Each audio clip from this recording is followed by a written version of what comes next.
So when we look at the cervical spine, we tend to define the upper cervical spine relative to the subaxial cervical spine at the level of the C2, C3 disc. And what's important about the upper cervical spine is, unlike the subaxial spine, there's not a consistent pattern of injuries that occurs throughout all levels. You have individual types of injuries. You have to understand the anatomy. You have to understand the types of injuries that generally occur and how to classify them. Now, obviously, this is a broad topic. We could spend hours talking about upper cervical injuries, so I'm focusing this on the more common injuries that you'll see rather than on those rare injuries that nobody in this room is likely to see more than a few times a year. So basically C1 ring injuries, and at the level of C2, both odontoid fractures and Hangman fractures. One thing that I wanted to mention before really getting started is our important radiographic considerations whenever you're evaluating the upper cervical spine. It's an area that tends not to be well evaluated by plain radiographs alone. Non-displaced injuries are hard to miss because of the parallax that occurs with the beam of the radiograph centered more on the mid-cervical spine. You can't really get a good look at the joint anatomy, and so this is an area that's really best evaluated by CT scan. And areas where you particularly are prone to miss important injuries are with high energy mechanisms and with older patients. So, for instance, minimally displaced odontoid fractures or other types of injuries. And that's why that's part of many of the spine clearance algorithms. If someone's above a certain age or sustains a certain type of mechanism, such as a motor vehicle collision or fall from a height, they'll automatically get evaluated by CT scanning. So starting with C1 fractures, there are many classifications out there. I find it simplest to look at them in terms of these three types. The Jefferson fractures, which are the axial loading injuries, the comminuted axial loading injuries. The lateral mass fractures, which are less common but even more challenging, I think, to treat. And then the type 3 injuries, which are these injuries here, the posterior arch injuries. They tend not to be unstable in and of themselves, but they can give you a good indication that there's been a considerable amount of trauma to the upper cervical spine. They often have associated injuries that are important to recognize, such as odontoid fractures. I won't talk much about the type 3 injuries because they can be treated non-operatively in and of themselves. They're stable injuries. So type 1 injuries are the Jefferson fractures. They're symmetric injuries that tend to be 3 or 4 part fractures. Again, symmetric loading, axial loading of the cervical spine results in this type of injury, which has potential splaying of the lateral masses relative to each other. The important thing to understand in these injuries is whether the transverse atlantal ligament is intact. If the TAL is intact, these can be treated consistently in a non-operative manner simply with a cervical collar. If the TAL is injured, that's a different story. It's an unstable injury and likely requires additional treatment. So how do we identify whether the transverse atlantal ligament is intact? Well, there are a couple ways to do that. One of them is to look at the overlap of the C1 lateral masses relative to the C2 lateral masses. Biomechanical studies have shown that if that adds up to 7 millimeters or more, you're likely to have a disruption of the transverse atlantal ligament to allow that amount of displacement to occur. The problem is that this is a specific test but not sensitive. You can easily have a transverse atlantal ligament rupture without the displacement, the same way you can have a shoulder dislocation that relocates, for instance, and isn't particularly displaced. Another way to look at it is looking at the atlantodens interval, which should not be more than 3 millimeters in adults. This isn't usually something that you'll find with an axial loading type of fracture, but is something to look at potentially. And of course, an MRI scan can also identify a disruption of the transverse atlantal ligament, but it's not necessarily the most sensitive test either. It can be difficult to identify. So, how do you treat Jefferson fractures? Again, stable injuries, TAL is intact, heal consistently with a collar. Unstable fractures generally require surgical stabilization. There's always the option of keeping patients in traction for 6 weeks and then mobilizing them in a halo. In 2015, particularly if you have an older patient population, we don't tend to do that consistently. It's not the most favorable treatment, but there are circumstances where it might be useful. As far as surgical stabilization, what are the options? Well, historically, Occipitocervical injury has been used because of the fact that the cervical ring has no, the C1 ring has no integrity, so basically spanning the C1 fracture from the occiput to C2. I think with current fixation techniques, and I'll show you examples of these, C1, C2 is more effective and more useful. You can spare the occipitocervical motion, and there's even some literature that suggests there might be a role simply for C1 ORIF, and I'll just talk about that briefly in the context of lateral mass fractures. So occipitocervical fusion is something that I think is becoming more and more historical. I don't think we need to include the occipitocervical junction for most of these C1 injuries. You can see that in some ways it's easier because you span the injury level by going from up to the occiput. But it carries considerable morbidity to immobilize the occipitocervical junction, and it's probably unnecessary. C1, C2 posterior fusions, probably the gold standard. In this situation, you have basically two injuries you need to address.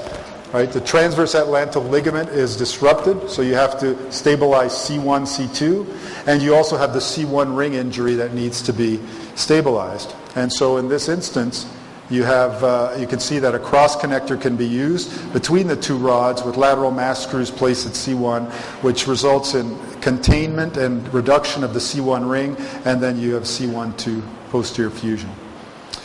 Now you have type 2 injuries, which are the lateral mass fractures. These are fractures that much of the time are relatively stable and can be treated non-operatively, but the problem is that because you have disruption, or essentially a floating lateral mass situation, these lateral masses can be displaced laterally. And in these types of situations, you can end up with this scenario. This is a coronal CT of this patient 6 weeks out from their injury, or actually maybe closer to 3 months out. And you can see that the occipital condyle is actually sitting directly on the C2 lateral mass rather than being on the articulating with the C1 lateral mass. And in a situation like this, what happens is you get this type of deformity. This is a difficult and complex situation to fix. You need to do an osteotomy at C1-2. There's a vertebral artery in the middle of that you have to dig out. It's really a situation that we'd like to avoid. So in those circumstances, what can you do to avoid this deformity that needs to be addressed? Well, one thing that you could reasonably do, since the transverse atlantal ligament's intact, right? It's basically attached from here to here. What you want to do is basically contain the lateral mass so it doesn't drift out laterally. So if you could find a way to fix and stabilize the C1 ring, essentially do a direct reduction and fixation of the C1 ring, that would potentially be an ideal situation, and it actually works pretty well in these circumstances. It's a fairly quick and not particularly difficult procedure once you understand how to place the C1 screws, and you essentially compress across the lateral masses, fix the C1 ring, and prevent the instability pattern that I showed before. Odontoid fractures are increasingly problematic in our society, particularly with the increase in our elderly population.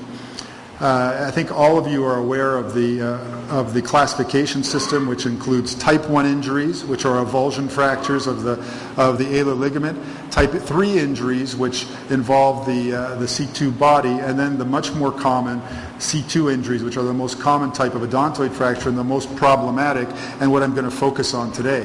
Now, one thing I want to mention is some of even the high type 3 injuries that involve the upper part of the body, they behave more like type 2 injuries, so they're kind of included in this discussion as well. And so what do you do when you have this type of situation? A 78-year-old woman, she's had a ground level fall. You see this type of injury. It's considerably displaced on the upright x-rays. And when she lies down, it's not too terrible. What's the best approach? Do we need to operate, not operate? If we want to operate, what type of operative intervention do we use? All right, do we use a halo? Do we not use a halo? If you operate, do you use an odontoid screw or posterior fixation? Well, we've known for the last 30 years or so that these patients, if you're young and you have a minimally displaced fracture, the likelihood of union is actually very high. The problem is the geriatric population. It's really not until the last couple of years that we finally started to have some really some reasonable evidence to see how these patients do. And it remains controversial, but we're starting to get an idea that these patients do have a considerably higher non-union rate. About 30% of patients who survive greater than 90 days will have a non-union when treated non-operatively. We've also noticed that patients who have non-operative treatment from a prospective observational study tend to have about a 10% higher mortality rate than patients who were treated operatively. And that's from the AAO multi-center prospective randomized or prospective observational study. Is that unlike other injuries where you actually have an expansion of the spinal canal when they displace, these spikes that remain behind because of the expansion into the anterior canal or extension into the anterior canal can cause compression and spinal cord injury. So here's a few cases. Here's an atypical Hangman fracture. You can see it extends into the body, type 1A, reasonably well lined up at first. This is immediate upright radiograph in a halo. You can see it's already a little displaced, and at 2 weeks it's extended and displaced. Probably has a disruption of the ALL and the disc, which are risk factors for displacement. So this patient required operative intervention with a C2-3 ACDF, as you can see here. I won't belabor the point too much because I'm out of time already. So C2-3 ACDF, very effective for these type 2A, or for these type 1A atypical fractures. Another operative indication, the 2A Hangman fracture. Remember, these are kyphotic flexion distraction injuries with minimal translation. You can see a disruption of the posterior ligaments. If you put these patients in traction, you'll worsen the deformity. You won't improve the deformity. Options with these patients are either posterior fusion from C2-3 or C1 to C3, or anterior C2-3 ACDF, which was done here. Another example, this patient happened to be elderly, osteoporotic, polytrauma patient, tremendous neck swelling. So in this patient, because of the osteoporosis and the other factors, it was just more reasonable to do a posterior fixation. The disadvantage having to go up to C1 is you take away C1-2 motion. So a little less optimal, probably in this patient, not the end of the world. And then the last example, type 3 injuries. You can see it's a fracture dislocation or facet dislocation, and these patients generally have a non-displaced fracture of the pars associated with the dislocation because the force of the injury has actually been dissipated through the dislocation. High rate of neurological injury. It's most effective to do a posterior open reduction, and you can usually get screws very easily across the fracture because it's minimally displaced and restrict the fixation posteriorly to C2-3. In some patients, such as this one where we couldn't get to the operating room early because of her other associated injuries, head injuries, you can actually do it's not the board answer, but you can actually do a closed reduction of these.